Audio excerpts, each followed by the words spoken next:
acidic yung pH ng digestive system natin. So, it only happens whenever we eat. Kaya nga kung iinom kayo ng mga calcium supplements, people, make sure na you should take it with meals, no? Kunyari, kakain kayo, nasa kalagitnaan ka ng kain mo, inom ka na ng calcium, then continue mo lang yung pagkain mo para mas mataas yung absorption ng calcium. Yun kasi yung environment na, prefer ng electrolyte na to. So, what else? Ayan. Diba sa ating mga tube sa laboratory, especially EDTA, ethylene diamine tetraacetic acid, anong action yan? It chelates what? Calcium. Okay? Kasi nga, para hindi mag-clot, no, yung blood sample na yan. Okay? Kasi si calcium is also related sa ating blood coagulation. Meaning to say, kapag mababa ang calcium, prone yung patient sa bleeding. Kasi nga, hindi nagkaklat yung dugo. Okay? So, related yan sa blood coagulation. So, since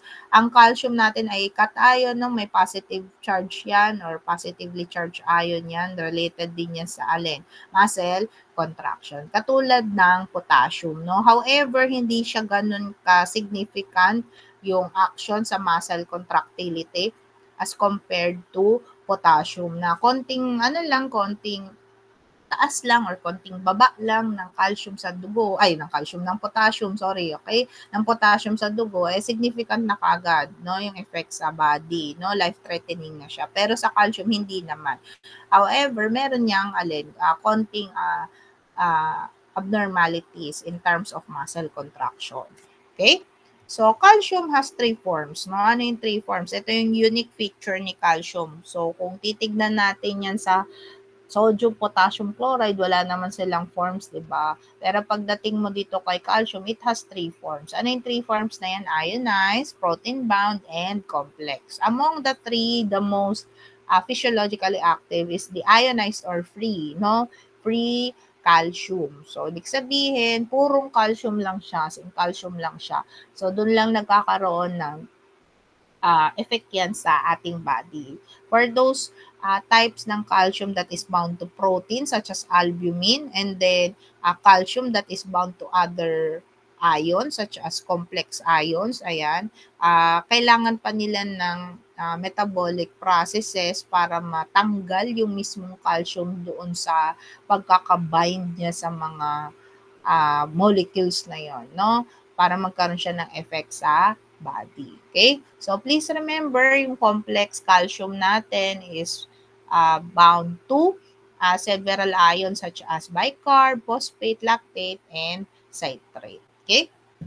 Now, how is calcium being regulated in the body? Okay? So, paano ba nare-regulate itong si calcium sa ating dugo, sa ating katawan? Okay? So, we have 3 regulators, no? So, naandyan si parathyroid hormone released by the parathyroid gland, vitamin D that is located sa ating skin, and then si calcitonin that is located or synthesized by thyroid gland. Okay, so let's start first with parathyroid hormone. Okay, so parathyroid hormone is released by parathyroid gland. So what is a parathyroid gland? So parathyroid gland is a 4 small glands located behind the thyroid gland. Okay, so naka-invaginate yung tawag ito, parathyroid gland sa mismong thyroid gland. So whatever happens to the thyroid gland will also have an effect to our parathyroid gland kasi magkadikit lang yan sila, okay? Magkadikit lang yan sila. Okay? So, ano ang function ni parathyroid gland? So, siya yung responsible in releasing parathyroid hormone. So, what is the main function of parathyroid hormone? The main function of parathyroid hormone is to maintain yung homeostasis ng calcium sa dugo. Okay? So, one function of parathyroid hormone ay related sa interaction niya sa bones. Okay? So, if ever itong si parathyroid hormone is released in the blood, no, it will go directly to the bone and activate bone resorption to increase what? Blood calcium levels. Ano po ba yung bone resorption, ma'am? Okay? So, ano ba yung bone resorption? So, yung PTH kasi pupunta yan sa dugo. Pupunta yan sa buto. Okay? Kasi nasi-sense ng parathyroid gland na mababa ang calcium level. So, kailangan niyang itaas. So, paano niya itataas yan? So, di ba sabi nga kanina, 99% of our calcium is located sa ating bones. Okay, so if ever na mababa ang blood calcium, so, kukuha tayo ng calcium natin sa dugo. Okay, kasi nandiyan nakastore yung mga calcium natin. Okay, so, PTH will activate the osteoclast in our bone, no, para magkaskas sila dyan or mag-release sila dyan ng minerals such as calcium. So, mag-i-increase na yung blood calcium. So, aside from increasing blood calcium, PTH can also decrease yung amount ng blood calcium if ever mataas na yung blood calcium, no? So, anong effect nito ni PTH sa kidneys, no? It stimulates the excretion of what? Calcium, no, sa urine. Kaya nga 'di ba sa urine, sa AUBF natin last semester, meron tayong crystals that is related to calcium. Anong crystal nga 'yon na may calcium? Open mic po.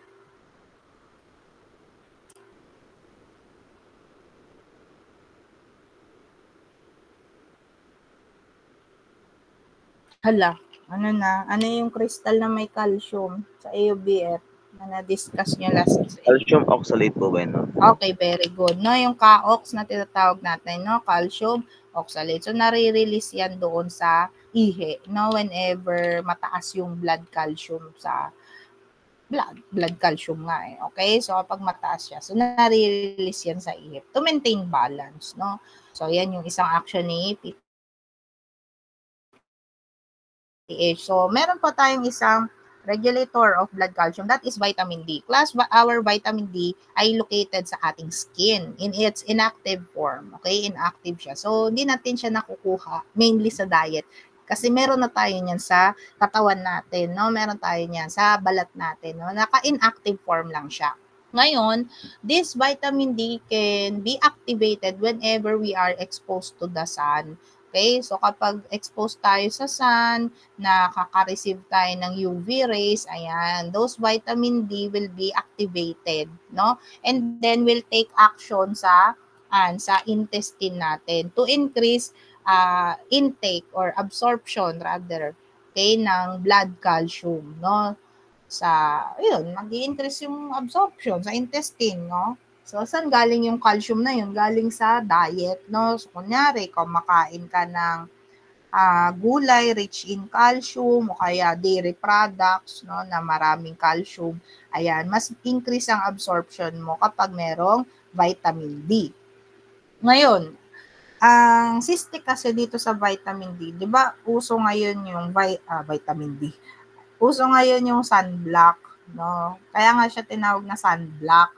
So, it blocks UV rays, no? So, kung ikaw ay naka-sunblock, tapos nagpa-araw ka for the intention to increase your vitamin D, hindi mo yan magagawa. Okay? Bakit hindi mo yan magagawa? Kasi nga naka-sunblock ka. Okay? So, hindi ma-activate yung vitamin D sa balat mo kasi nga may sunblock ka. Okay? So, might as well, do not use sunblock if ang intention mo is to absorb, no? Or parang i-activate yung vitamin D mo. Hindi ko naman sinasabing maging tinapa ka at magpakabilad ka sa araw para magkaroon ka ng mataas na levels ng vitamin D. Hindi ko rin naman sinasabing gawin mong samgyupsal lang sarili mo at ihawin ang sarili mo sa araw, no? So, hindi naman ganun. Okay na yung mabilad tayo sa araw na siguro kahit mga 10 to 30 minutes per day, ganyan, na walang sunblock, no, para lang ma-activate yung mga vitamin D natin sa skin for our health na rin, no, para ma-maintain natin yung normal levels ng calcium sa dugo. Okay, so aside from maintenance of normal blood calcium levels, no, yung vitamin D kasi class, meron din siyang effect sa ating mental health, no, sa mental state natin. So, if you feel gloomy, no, huwag ka muna mag-sunblock, tapos magpa-araw ka saglit. Okay? Saglit lang, huwag mo naman sunugin yung sarili mo. Okay? So, ayun, pa-araw ka ng saglit, it will, boost, no, yung, yung happy hormones natin. So, konting exposure lang sa sunlight, ganyan, para maging okay na yung mood. So, may effect din yung vitamin D. Kaya kung mapapansin, no, merong mga vitamin D supplements na. Okay? So, uso yan doon sa countries na malapit sa North Pole. Okay? Bakit malapit sa North Pole? Kasi there are months, no, na wala silang sunlight, no? Bakit sila walang sunlight? Kasi nga yung location ng kanilang bansa ay nandun sa dulo-dulo ng Earth. So, ano nangyayari? Medyo gloomy yung mga tao kasi nga walang sun exposure, hindi alam nung katawan nila kung ano ang day at night, ganyan, nasisira yung body clock kasi nga walang sun, okay, walang sun exposure. So, isa sa mga supplements nila doon ay vitamin D. Okay, so para hindi sila feeling depressed or ma-feel na parang gloomy, ganyan, nagtitake sila ng vitamin D. So, it is also essential nga rin sa,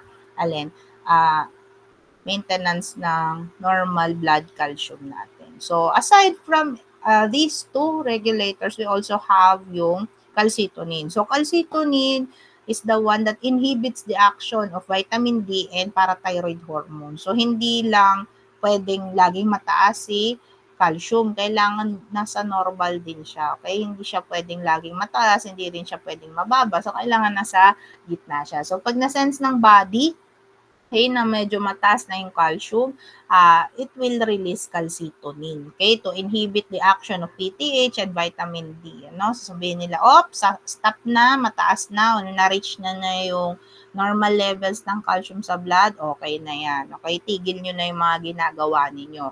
Okay, so sinong responsible doon? Si calcitonin. So, calcitonin is a hormone released and synthesized by thyroid gland. Okay? So, itong thyroid gland. So, merong relationship nga talaga itong si thyroid gland and si parathyroid gland. So, ano yan? Besties yan silang dalawa. Okay? Okay. So, alam mo na yung function, forms, and regulation ng calcium. Let's move forward to its clinical significance. So, ganun ulit, ulit-ulit lang tayo in terms of electrolytes. Merong hyper, hypo.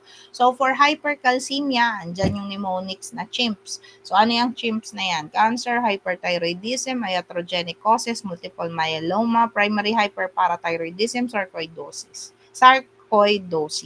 Yan, prolonged skeletal immobilization, muscle weakness, acidosis, and increased vitamin D. So, for acidosis and increased vitamin D, understood na yan that it can increase calcium levels, no? Bakit? Acidic eh. So, pag acidic yung environment, ano yan? Pabor yan, okay? Pabor yan for calcium absorption, okay? So, tataas yung calcium. Ganun din sa increased vitamin D, increase ang calcium absorption sa intestine naman. Okay? For skeletal immobilization, so if the body sense na parang walang need, quote and quote, no, walang need for the skeletal bones, so anong gagawin? I-scrape na niya yan. Kasi nga, wala namang use. Okay? So, common na nangyayari yan sa mga ICU patients na bedridden. Kaya nga, importante na every now and then, in-exercise yung kanilang body, no, kahit na sila ay bedridden. Kasi nga, para hindi mangyari yung ganitong scenario. So, same goes doon din sa mga muscle weakness na yan. Ngayon, dito tayo sa CHIMPs. Okay, so, hyperthyroidism, tsaka hyperparathyroidism, parathyroidism, understood na yan, no? Kasi nga, tataas si parathyroid hormone, okay? Ito si thyroid gland, no, kapag hyperactive siya, meron din niyang effect kay parathyroid hormone in a way, no, kaya tumataas si calcium. So, iatrogenic causes, di natin alam kung bakit ganyan. Cancer, obviously, and then, ayan, multiple myeloma and sarcoidosis. Kung merong hypercalcemia, syempre meron din tayong hypocalcemia. So, when you say hypocalcemia, decreased level of calcium in the blood. So, many mnemonics dyan na calcitonin, obviously. Hypoparathyroidism, malamang. Alkalosis, tama. Okay? Renal failure, tama rin. And then, vitamin D deficiency. It can also happen if merong unresponsiveness to vitamin D. What else? Acute pancreatitis, tetany, and hypoalbuminemia. Okay? So, since alam na natin yung mga clinical significance, let's move on sa lab diagnosis. So, for lab diagnosis, the preferred sample is serum, no? So, among the electrolytes, ito ang may gusto ng serum sample. The rest, gusto nila heparinized sample. Na yun yung preferred sample nila, heparinized plasma. Okay, pagdating kay calcium, ang preferred sample ay serum sample. Why? Kasi yung mga anticoagulants that we use in the laboratory sometimes inhibits the action of calcium or use calcium, no? Or destroy calcium, okay? Para hindi magkaroon ng clot, no? So, hindi natin ma-measure talaga yung calcium levels, no? Pero kapag serum sample, walang ganong action kasi. Okay? So, yung mga calcium dyan, nandyan pa rin. Okay? What else? Ayan, sample must be collected anaerobically. No, ideally speaking, no, but we do not use this routinely, no. Bakit? Bakit ideally speaking? Kasi nga calcium is sensitive sa blood pH, 'di ba? So yung blood pH kasi natin class mag-iiba yan whenever it is exposed to air, no? So, kunyari, nag-blood extraction ka, ganyan. Tapos na-expose mo na yung dugo sa, sa air, sa room, ganyan, sa lab. Na-expose na siya sa, sa environment. Mag-iiba na yung blood pH niya. So, pag nag-iba yung blood pH, it will also affect the concentration of calcium in the blood. Ngayon, hindi naman siya routinely or strictly followed, no? O pwede din naman kasi natin siyang gamitin or pwede rin naman kasing aerobically yung blood collection natin. Kunyari, with the use of syringe, di ba, ino-open natin yung, tinatanggal natin yung needle, tsaka natin ito transfer sa tube. So, pwede rin naman yun, as long as napaprocess siya agad-agad, no? Right then and there. Kundi na siya papatagalin ng sobrang tagal. Okay?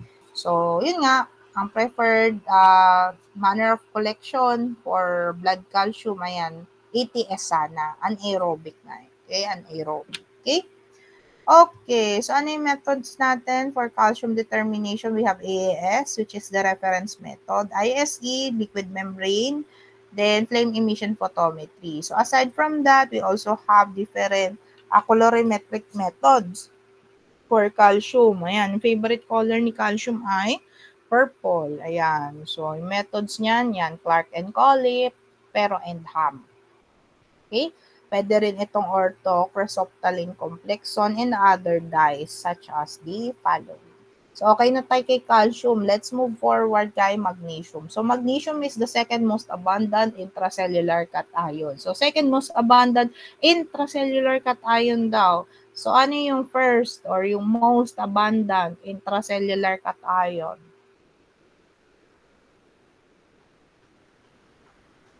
What is the most abundant?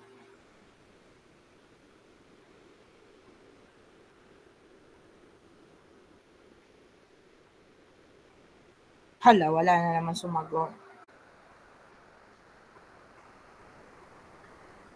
Potassium po.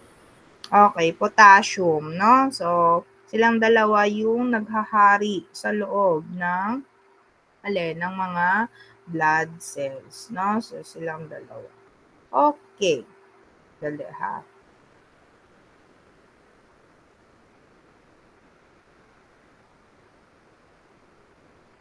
Okay. So, what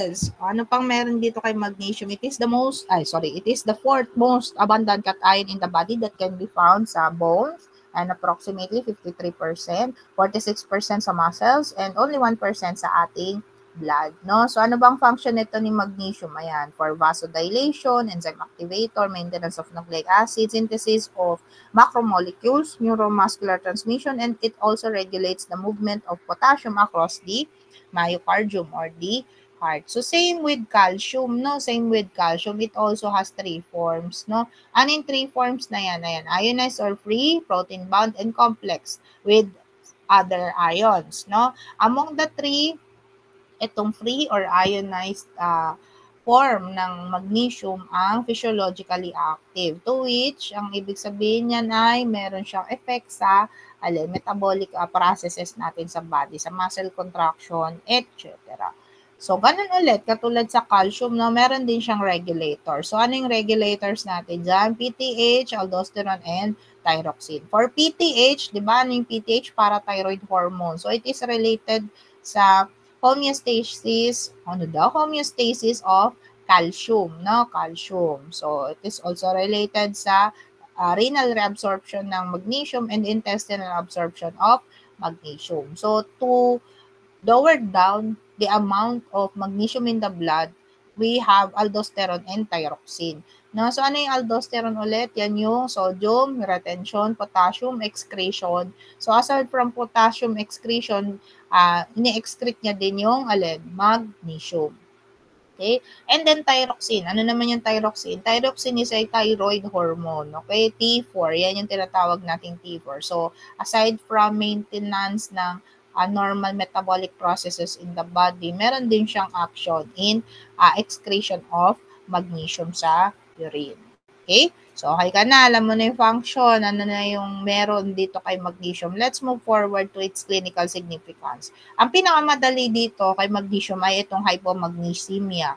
Okay? So, when you say hypomagnesemia, mababa ang magnesium levels. Okay? Bakit mababa ang magnesium levels? Either sira yung kidney, sa renal failure, hindi na-absorb because of malnutrition, malabsorption syndrome. What else? And then, yung kay chronic alcoholism, and then naitatay kasi ng malalay kapag merong diarrhea. So, understood na yan sa hypomagnesemia. Dito tayo sa hypermagnesemia. So, when you say hypermagnesemia, increased levels of magnesium in the blood, mainly because of increased intake, ayan, like antacids, enemas, and cathartics. Ayan, chronic renal failure, ibig sabihin, talagang sira na yung kidneys. Ayan, renal cancer or bone metastasis because of bone loss, no? Tataas yung magnesium, diabetic coma. So, dito tayo mag-focus sa hypoparathyroidism and hypoaldosteronism.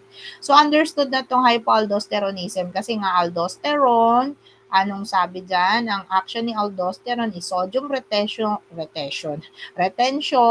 potassium and magnesium excretion. So, kung mababa ang aldosterone, yung function niya na sodium retention, potassium, magnesium excretion ay babaliktad, no? So, mawawala. So, anong mangyayari? Hindi magre-retain yung sodium. So, maiitatapon yung sodium, ma-retain si potassium and magnesium. Hypermagnesemia. So, pagdating dito kay hypoparathyroidism, ano nangyayari? Diba si parathyroid hormone, no? Ang main action niya is to increase calcium. Somehow, meron din siyang action to increase yung magnesium. However, meron kasing similarities itong si calcium and magnesium. Ano yung similarities ng calcium at magnesium? They are both divalent ions. Pareha silang 2+. Diba? Pag sinulat natin, Ca2+ yan, and then magnesium, Mg2+. No? Pareha silang divalent ion. So, in state of hypoparathyroidism, pag mababa ang parathyroid hormone, obviously, bababa yung serum calcium, yung blood calcium. So, sumasama rin itong si magnesium. So, supposedly, magiging hypomagnesemia siya. However, ang action kasi ng body natin is always to maintain balance, no? So, kung mababa na yung calcium sa dugo, yung isang divalent ion, hindi po pwedeng parehas silang divalent ion na mababa sa dugo, okay? So, kailangan mag-adjust ng isa. Ang kayang mag-adjust dyan ay itong si magnesium, okay? So, pag bumaba itong si calcium, okay, tataas itong si magnesium to compensate, okay? Bakit kailangan niyang i-compensate? Kasi parehas silang divalent ion. Ang main purpose kasi natin sa electrolyte is to maintain electroneutrality. Hindi po pwedeng laging hindi pwedeng magkaroon ng imbalance. Okay? Hindi pa pwedeng magkaroon ng imbalance. So, kapag bumaba ito si calcium, kasi main action nito ni PTH is related to calcium, di ba? So, bababa din si magnesium, pero eventually, tataas din yan. Okay? To maintain electroneutrality. So, there are other actions that is not related to PTH that can increase what? The magnesium levels in the blood. No? To maintain electroneutrality. Okay? Okay. Okay, so okay na tayo dyan. So, lab diagnosis tayo, ganun ulit. Ang favorite natin na sample, no, in terms of electrolytes ay heparinized plasma, no? So, pag calcium, serum ang preferred sample kasi nga, yung mga anticoagulants natin, merong action sa calcium. Okay? Then, methods, ayan. For magnesium, ayan, medyo colorful din itong si magnesium. Marami siyang mga colorimetric methods such as the following. So, for us to memorize this, always remember yung letter M, no? Yung first letter ng magnesium may M. So, lahat ng dyes na may M dyan, yun, related yan sa magnesium. Ayan, Calmagite, Formazine, methylthymol blue, lahat sila may letter M. Okay, so related yan for magnesium. Okay? And then, aside from that, ayan, meron tayong reference method na AAS and then dilate method with the use of Titan yellow dye for magnesium. So, always remember these two ha, kasi board exam question yan. Okay, tatandaan, kapag divalent ion yung pinag-uusapan, laging reference method nila ay AAS, no? Atomic Absorption Spectrum. No? Yun yung kanilang reference method. Pero pag mga monovalent ions yan, like sodium, potassium chloride, no, most of the time ang ginagamit nating technique dyan ay yung ISE, no, yung ion selective electrode. Okay? So, that concludes our topic for today, people. Okay, so next meeting tomorrow, no, continuation tayo ng electrolytes, bicarb, phosphate, and then lactate. No, after ng quiz natin sa pancreatic enzymes at saka sa miscellaneous enzymes. So, please read your textbook, ha? Please.